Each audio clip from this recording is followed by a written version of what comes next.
right. Hello, everyone, and welcome to a very special information session with the Master of Social Policy program, particularly on our paired and part-time degree offerings.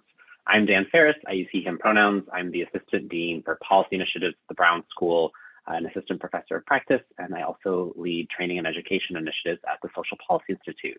I'm joined here today by two amazing colleagues who I will invite to come off of mute now just to quickly introduce themselves. Sarah, if you wanted to say hello. Sure. Thanks, Dan. Hello, and welcome to those watching the recording.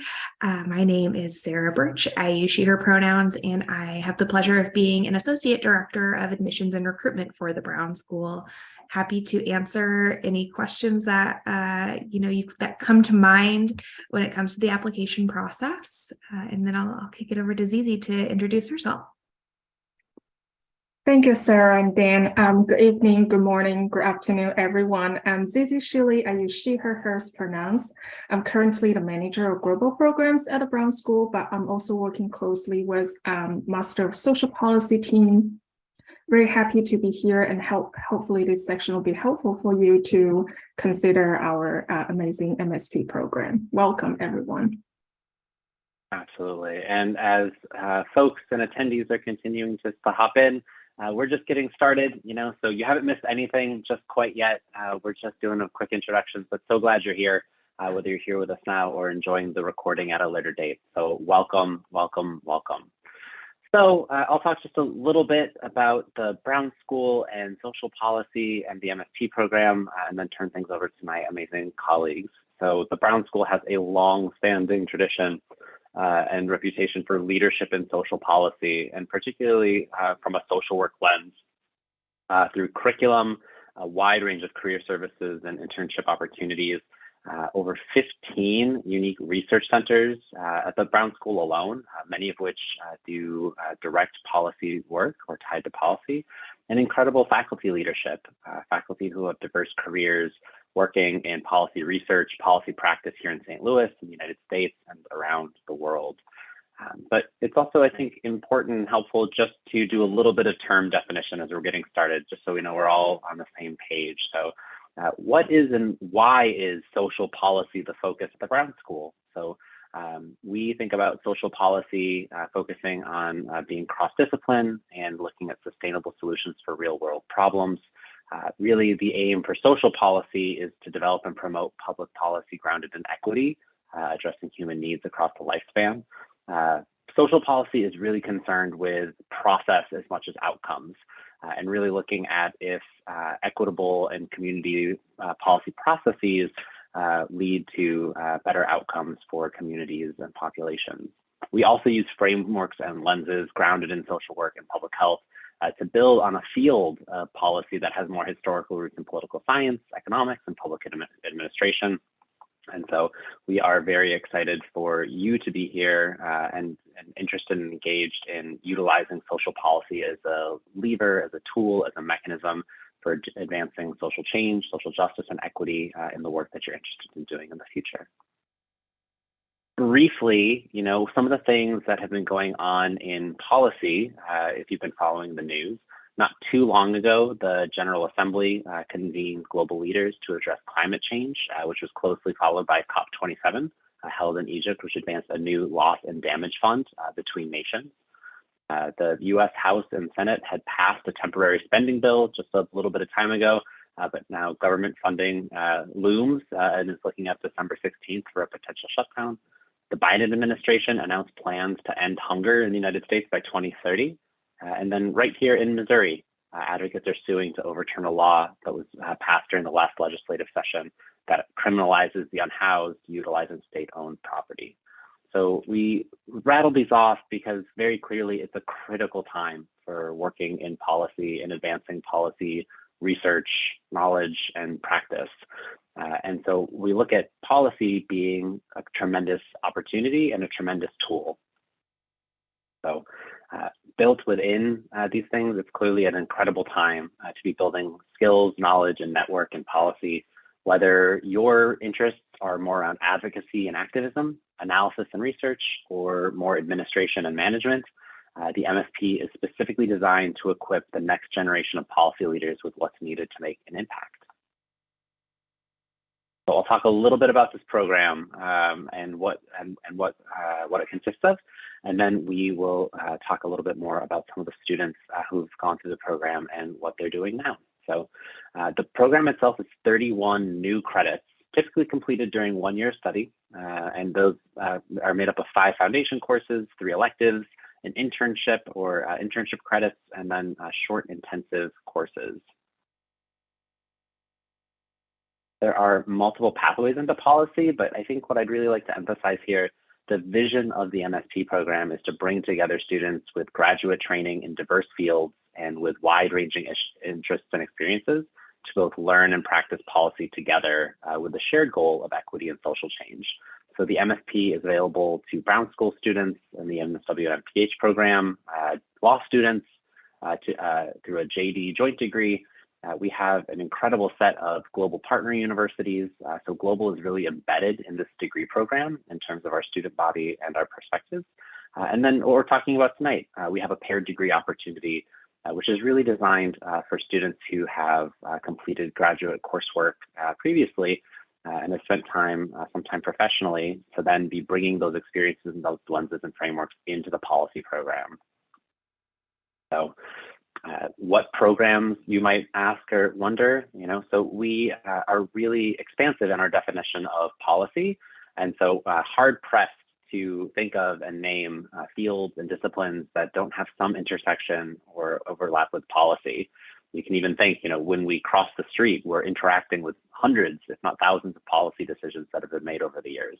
So typically the students who are drawn to the program have backgrounds in social work, public health, law, urban planning, business, education, and beyond. And so if you have specific questions about your graduate program and how you're thinking about policy connecting to the MSP program, we're happy to talk to students about that, to be sure.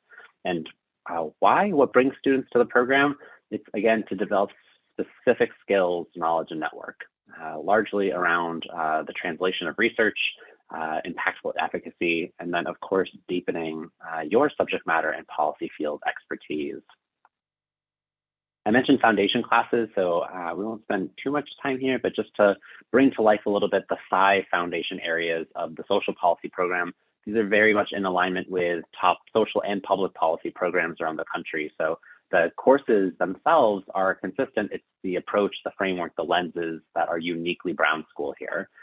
So you take a class in policy analysis, politics, statistics, economics, and management. And then you're able to choose electives from a wide catalog of classes at the Brown School. So students are able to take any Brown School classes and electives. Some draw from classes from some of our partner schools around the university. But then we've also worked to identify over 40 policy-specific class opportunities that we encourage students to pursue in areas like policy skills and analysis, program development, policy development, current issues and policy topics, and beyond. Part of the program, and I think this is one of the signature pieces of the MSP program, are our short courses. So each year we receive proposals from top faculty and policy leaders from St. Louis and beyond to develop, design, and offer a short intensive course. So nothing short about the course, no negative connotation there other than just the fact that it takes place in an intensive setting. It's a wonderful chance for practicing and learning new skills, as well as for cohort building among your peers and your classmates and your instructors. So even just here from a small scattering of past offerings, they range from public economics and policy, using a gender equity lens for policy development, understanding U.S. social welfare policies through the lens of the fantastic Farm Bill, which I believe is up for reauthorization again next year. So a really great time to be thinking about things like the Farm Bill.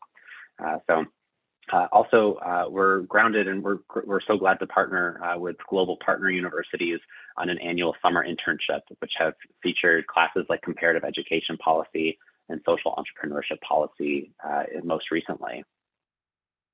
The most recent set of St. Louis-based courses range, again, from hard data and statistics and analysis skills, environmental justice with Amin-Ra Mashariki, who's a former Obama administration official, as well as the chief data officer for New York City, now the Bezos Earth Fund, authentic advocacy, relationships, environment, and self. Really take students' interest in policy and understanding your why, and applying different frameworks and models of change into the work that you're looking to do.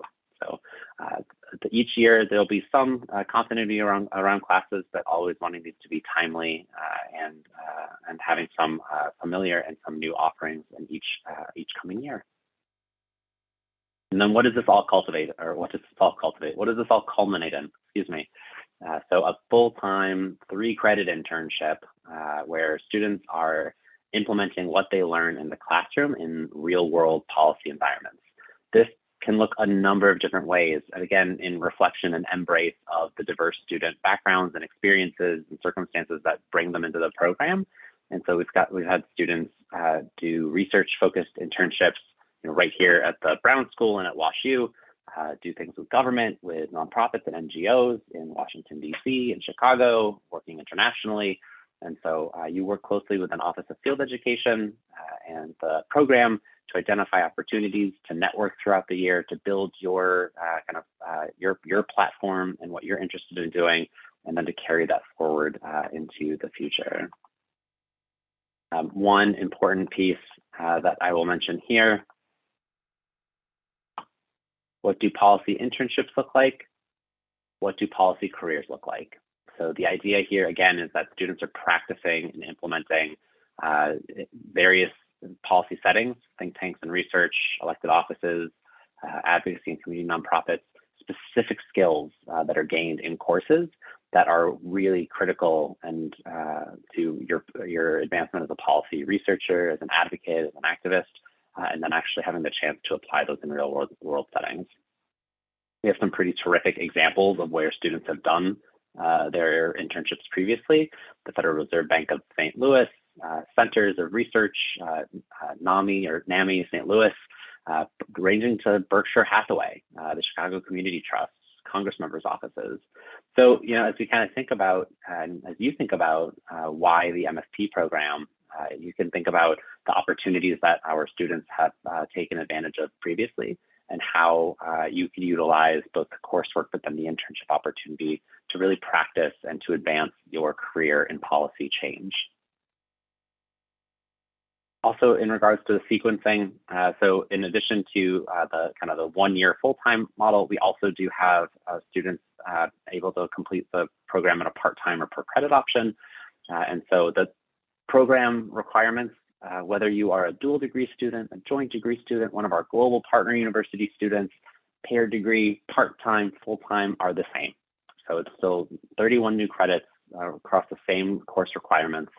And the approach here really being about spreading the program out rather than it being within a single year, just spread out over usually 2 years with some opportunities for some summer coursework and otherwise. But if you're interested in the part-time program or the part-time option, we're happy to speak more about that. For Brown School policy opportunities that are open to all Brown School students but are particularly taken advantage of by our MSP classes, our MSP students, we have a Washington, D.C. course, student membership to the Association for Policy and Management, or APAM, which is an incredible national and global organization that holds annual research conferences. We've had students be recognized by awards and committee leaderships with them, and membership for there and some community building is built into the MSP program. And then we also have a graduate policy scholars program alongside some internship opportunities. So I'll say just a few words about these. I'm happy to talk more during Q&A and discussion if folks are interested in hearing more. So, so for the DC class, I've had the pleasure of being a part of this for the last 6 or 7 years. So this brings students to Washington, D.C. to meet with leading think tanks, experts, advocates, as well as have a day on Capitol Hill advocating for issues and presenting policy briefs that students present themselves. The Graduate Policy Scholars Program is completely extracurricular, and it really is a great chance to connect with students from different disciplines and backgrounds across WashU. So each year it brings typically around 50 students together across programs to learn, engage, and create around policy. Again, another really excellent opportunity for networking and applying classroom-based skills in real-world policy environments. We have local and state internships. So a number of our students work with Jeff City and take advantage of St. Louis's geographical location of not being too far away from the state capital, as well as the St. Louis Mayor's Office and the Board of Aldermen. And then we also offer a wide range of programming. We tend to pull faculty in and different policy leaders for social policy seminars, different meet and greets with faculty. We just had one recently with 3 new faculty members at the Brown School who do diverse work in everything from asset development and child savings accounts to gun violence and public polling. So a really great opportunity, again, to connect with your students, your fellow students, as well as faculty. And I'm going to turn things over to Zizi to talk about, after all this exciting programming and coursework and internships, what some of our former students and our current alum are up to. Thank you, Dan, for this, really amazing information. Some of you may wonder, where are our alumni up to? How can I use this amazing program to, gain the experiences, skill sets to transfer them into the policy practice? And now I just really want to share some of the really amazing data we have about where are our alum up to. This is our MSP program is a very unique program with a smaller cohort size. Our alumni are using their skill, knowledge, and network they gained at the Brown School, like Dan mentioned earlier, with those amazing policy opportunities, and transfer them into practice locally, nationally, and even globally in so many different fields. And this chart, you can see the just a really visualized way to see where our alum up to. This is the data, and we just gained from our recent survey in September. So since the 2015, when our MSP program started, until the 2021, we have about 77 alumni graduated from this program, representing 8 countries. And some of them are international students, also from other regions outside the US, using their global knowledge to make this program even more inclusive with different culture and backgrounds, with, of course, the policy settings knowledge. And so including 2.6% unknown data, actually our the employment and continuous education rate of our alumni is up to 93.5%. And also we have alumni who are still seeking the employment and education, of course. But as you can see in the chart, about 1/3 of our alumni are currently doing research or working in higher institutes, nationally or globally, and about 1/3 of our alum who are currently working in a nonprofit or working in the government settings. And as for the rest of the alumni, they are practicing, policy related or unrelated work in so many different areas, not just in the US, but also outside the US.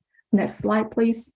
Now I'm just let's take a closer look at the alumni who are currently doing research or working in the higher institutes. So we have about 11 alumni who are currently pursuing PhD programs in different really top ranking institutes in the US and also globally.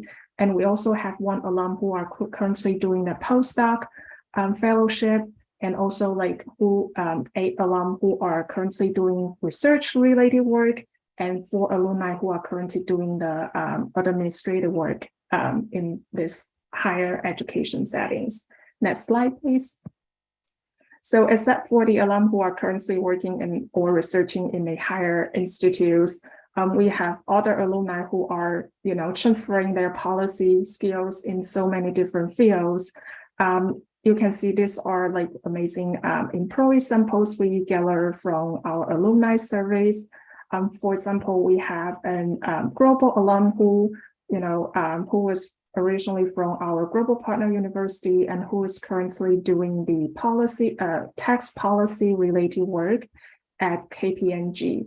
And we also have alumni who are using the policy-related, skill sets and network, of course, in a lot of really good like consulting companies, for example, like EY, outside the US region. So these are also great example, and I'm happy to share more, during the Q&A section, so that can answer more like individualized questions. So next, I'm gonna pass the torch to Sarah. Thank you, Zizi.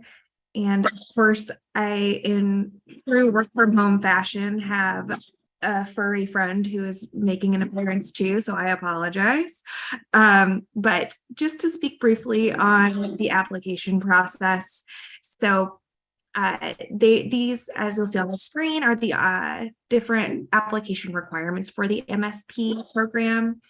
First and foremost is the short essay where you'll write what your why is, why policy, why the MSP, and tell us what it is that really brought you to want to apply to the program. And then the rest as follows: letters of recommendation, academic are preferred, but we could do professional as well. And then your resume or a CV, transcripts, language scores, video interview, and then the paired degree credit request form, which I will pass to Dan to talk about since I seem to have a very vocal friend in the background.